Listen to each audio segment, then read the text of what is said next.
شروع کرتی ہوں اللہ کے نام سے جو بڑا مہربان نہایت رحم کرنے والا ہے۔ السلام علیکم ورحمۃ اللہ وبرکاتہ۔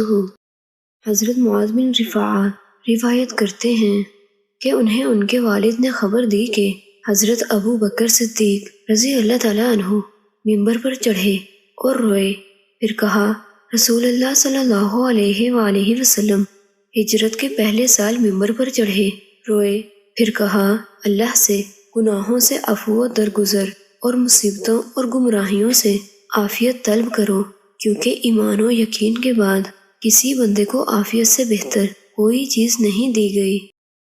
حضرت سلمان فارسی رضی اللہ تعالیٰ عنہ روایت کرتے ہیں کہ نبی اکرم صلی اللہ علیہ وآلہ وسلم نے فرمایا، اللہ حی کریم ہے، یعنی زندہ و موجود ہے اور شریف ہے۔